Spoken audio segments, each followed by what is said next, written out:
Well, welcome everybody, and thank you for coming. Because it's going to be hot out this afternoon, so make sure you keep cool and you're drinking plenty of water before you go out. So what I was going to kind of talk about, that's been my motto, is prevention. How can we keep from getting sick? How can we keep from ending up in the hospital? Because that to me is the worst place to have to be. Because you get blood work done and people are poking and prodding you and you're waking up at 2 in the morning. And so it's just much nicer to be healthy so you can be at home. So when we, in the office, what we do is we see 3 different kind of patients come in. We have the first kind is the healthy patient. They come in maybe for once every 1 or 2 years for just to top up, do a little exam, maybe to check get their cholesterol checked, but they don't have any complaints outside of maybe just a little ache and pain. You know, after you get 35, things start sinking.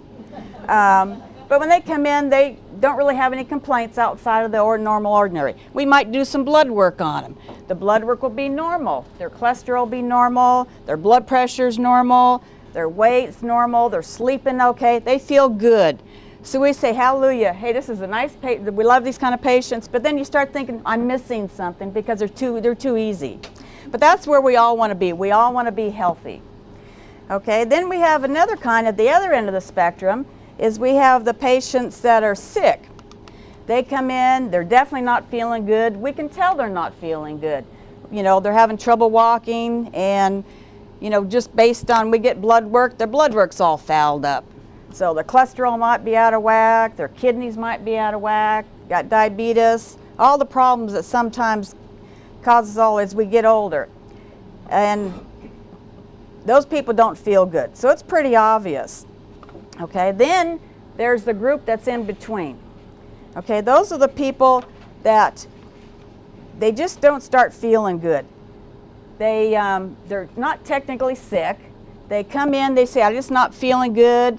You know, I'm tired, I can't sleep well, I'm gaining weight, I'm losing my hair, I don't know what in the heck's going on. So we do blood work on them. The blood work's normal. And then we might get a chest x-ray or do something else, you know, a mammogram. Those all come back normal. But they're still not feeling good. So then if they still have trouble sleeping, so then they, you know, you want to have something to help you sleep. And then you might be a little bit feeling a little blue, so then we'll give them some medicine to feel blue. Well, that's kind of like a Band-Aid effect. That's just covering it up.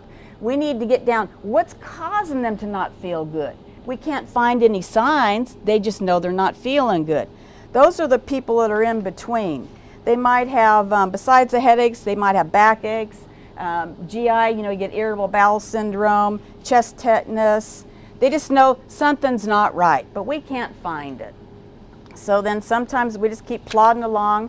They might go to another physician, go through the same rigmarole. They can't find anything either, but that person still does not feel good. So we end up giving them medications. And like I said before, that's the Band-Aid effect.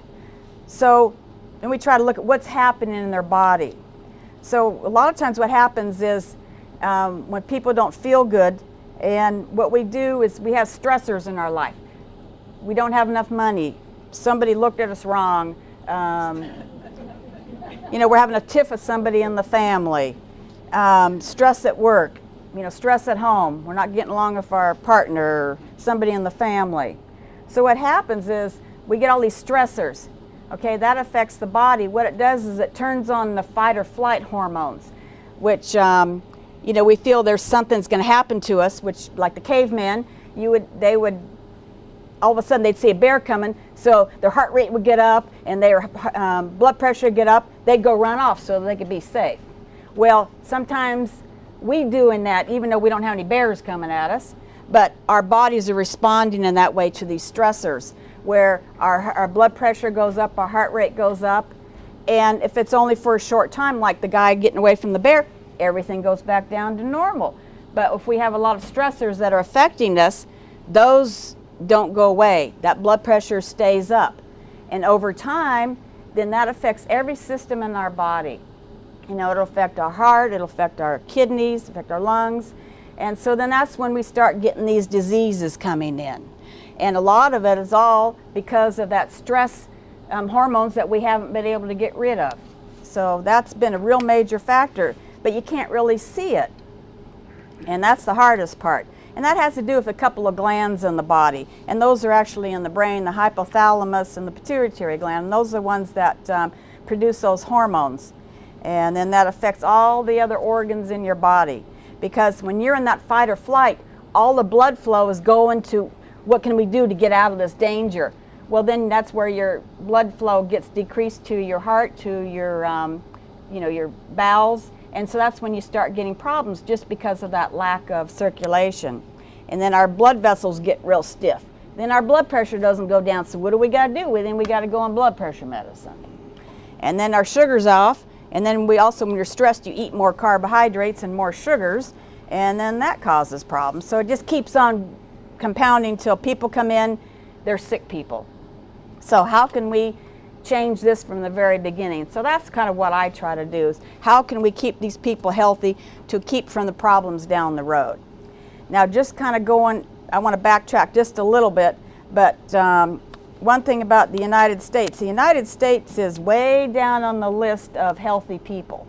We're like about 27th in the world. Now we should be number one because we have a very good medical system, but we're not treating everybody the right way. So that's why we're down low. Also, our infant mortality is down real low. So actually about 70% of all chronic diseases, and some books say 80% in the United States, are all preventable. So if we can start all this way back when, then we can kind of keep from getting down where we have to come in the doctor's office every 2 weeks because we have all these medical problems. So as far as just some of the preventable deaths in the United States, the first one is heart disease. And that one, it has to do with what I talked about, that stress hormones. And then the second one is cancer. Those two are the highest. And a lot of that with diet and exercise and just retraining our minds to relax and enjoy life, we can avoid a lot of that. I'm not going to go into all the other ones because they're a lot less, but those are the two biggies. And so then the other thing is, and we'll have some handouts at the end if you want them, but here's some of the goals that I try to tell people how to stay healthy up and out of the hospital. One of them is make sure, if you can, try to get a good night's sleep, because that at night, that's when our body cells replace and they regenerate. And then the second thing would be eating healthy foods. Now, research is now showing that the Mediterranean diet's probably one of the best diets. And because they've looked at all the countries like the French, the Italians, Greece, all those countries, they are healthier than we are. They don't have the heart disease we do. So they started looking, what are they doing differently? And they looked at their diet. And then it'll be a little bit in the handout, and I'll go over that a little more in a minute. But they found that played a big factor, and actually some people feel you can also reverse a little bit of that just by changing your diet and your exercise. The other thing is real important, make sure you eat some kind of breakfast every morning. Usually it's good to have something of protein. That's where, like eggs or, certain cereals, like Cheerios are pretty good.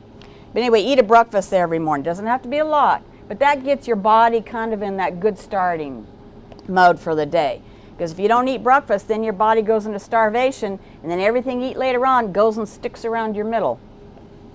The other thing is drinking plenty of water. Water is real important, and for most people, between 6 and 8 glasses a day. There's a few people we say you can't drink too much water because you're already on water medicine. And the next thing would be exercise. And you think, well, I can't exercise, my knees are hurting. There's always some kind of exercise you can do. Your knees might be hurting, but you can make your arms work. You can take a can of beans and you can do some exercises with your arms when you're sitting in front of the TV. So there's always something you can do to exercise. And that will actually help increase your energy level. Walking is one of the best things you do. You don't have to go out and run a marathon, because most of you aren't going to want to run a marathon. But actually there was a 90-year-old that ran a marathon not too long ago and did very well. And then the other thing is you want to treat yourself. Take some quiet time throughout the day.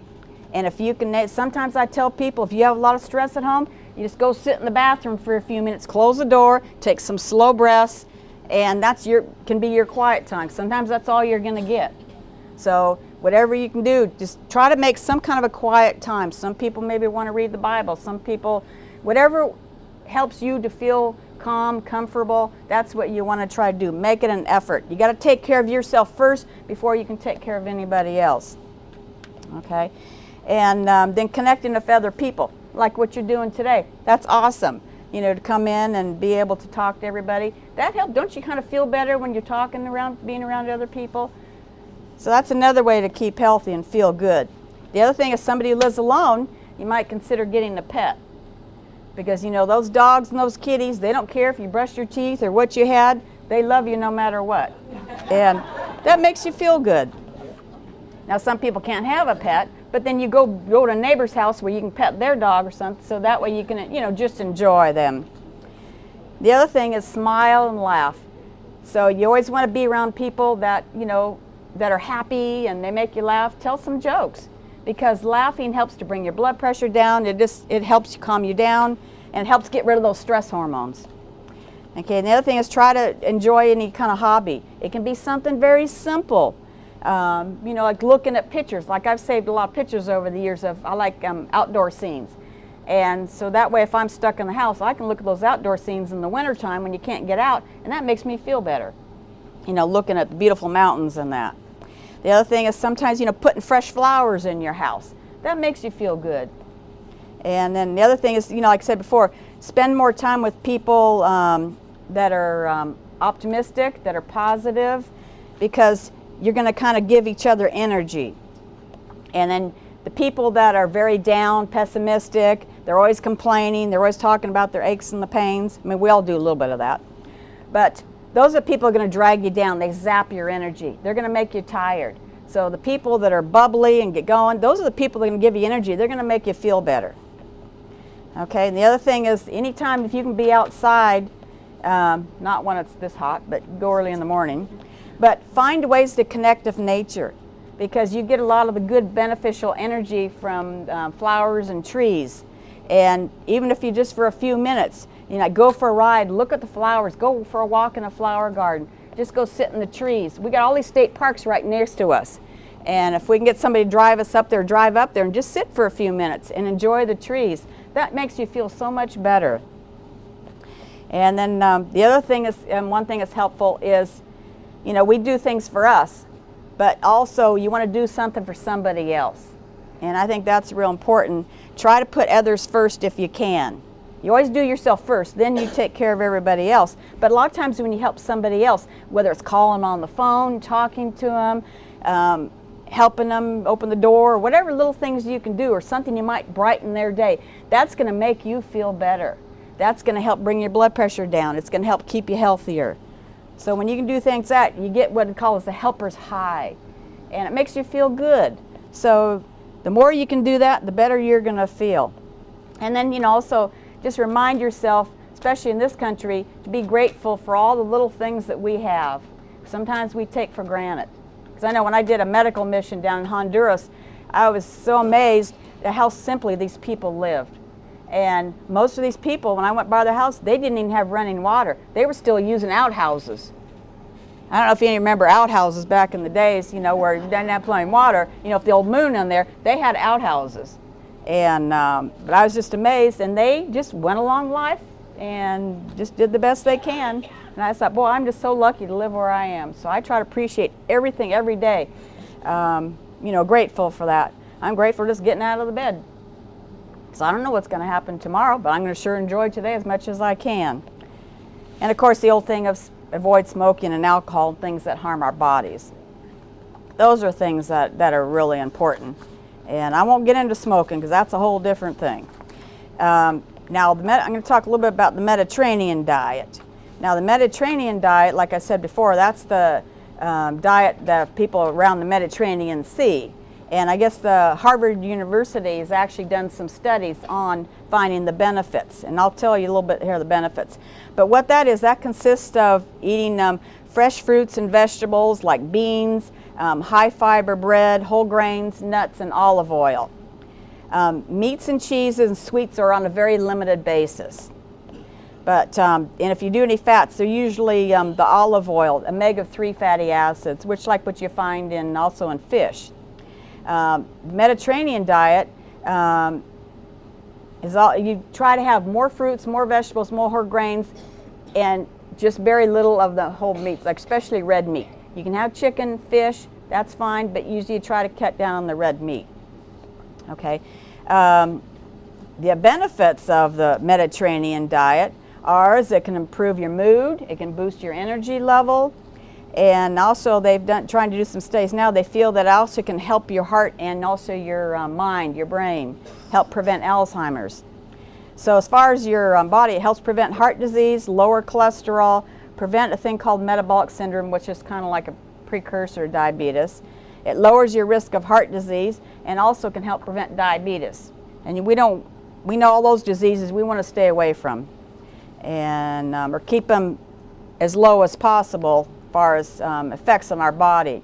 And our brain, they feel that Mediterranean diet lowers your risk of getting a stroke and also of depression.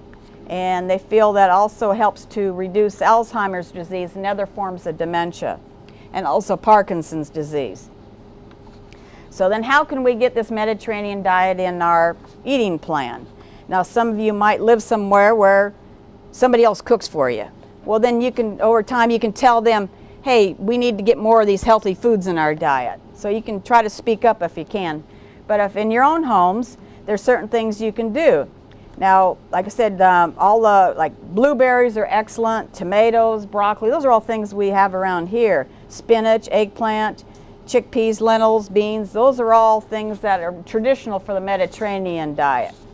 And as far as breads, they stay away from white breads. They do more of the whole wheat bread and pasta, and then cusco, and then brown rice. Not white rice, but brown rice, because that has the vitamins in it. When you take that off, there's not much nutrition left in the rice. So you want to have whole rice. And the other thing as far as the oils, like I said, olive oil and canola oil would be another one, or soybean oil. Those would be also flaxseed. Those are all acceptable oils that have the omega-3 fatty acids that help to reduce your risk of the heart disease. And actually, there was a doctor in the University of San Francisco, and actually he's doing some studies with certain diet. He's actually found he can reverse some of that atherosclerosis that you see plugging up our blood vessels in the coronary arteries. And so that's part of that, a lot of what this diet is. So what can we do to change it?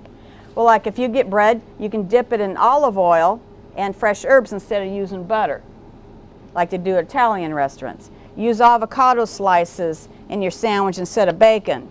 You know, have fish for lunch or dinner instead of red meat. And let's see, in the whole grain bread, I talked about that instead of the white flour. Add ground flaxseed to your cereal, or low-fat yogurt and soups. And because flaxseed helps to reduce our cholesterol. And then cut back on red meats. And then what you do is you can have pasta instead of the meat sauce. We add olive oil and some pine nuts and then some Parmesan cheese. So that might not sound good to some of you, but you know, over time you find, oh, that doesn't taste so bad after all. So you get kind of used to it. And if you drink milk, you want to try to switch from whole milk or 2% down to 1% or fat-free milk. That's a lot healthier for us. Now for dessert, it's better to have fruit than having the cake. But you know, once in a while we got to have a little fun. But then you try not to have that on a daily basis. So you're allowed on this diet to have things. It's just certain things you don't have every single day. Okay, and then what you do is you add certain herbs and spices. Like Mrs. Dash makes a real good seasoning that doesn't have salt in it, because you know your doctors are telling you can't have salt. So that's one of the things that you can use to spice up your food, and without adding the salt to it. The other thing that's real important is to go along with this diet is staying active. That is one of the biggest keys. And if you can get about 2.5 hours of aerobic exercise a week, and that's getting your heart rate up a week, that's not asking for a whole lot. But what you can do is you can do that in blocks of 10 minutes. So you don't have to do it all at one time. Like I said before, you're not going to go out and run a marathon. But if you do little bits, like I have a second story, So sometimes I forget something, a lot of times I'll forget something, so I have to go back down. But actually I think, good, then I get a few more steps of exercise, so I can add that, so I can, day, so I don't have to go out and run, marathon. I don't have time to do that. The other thing is, like swimming is really good, going to the Y, and if you don't know how to swim, they have special classes where you can at least go in and exercise and walk around the pool. That is so good on your joints. And that is wonderful. Even things like vacuuming, housework, gardening is excellent. But those are all things that can kind of help get your heart rate up a little, get you moving. The worst thing in our country that we had was getting the TV. And those are the things that make a big difference, is that TV is just causing us more problems than anything. And now, does anybody have any, I have one more thing here. Does anybody have any questions right off the bat?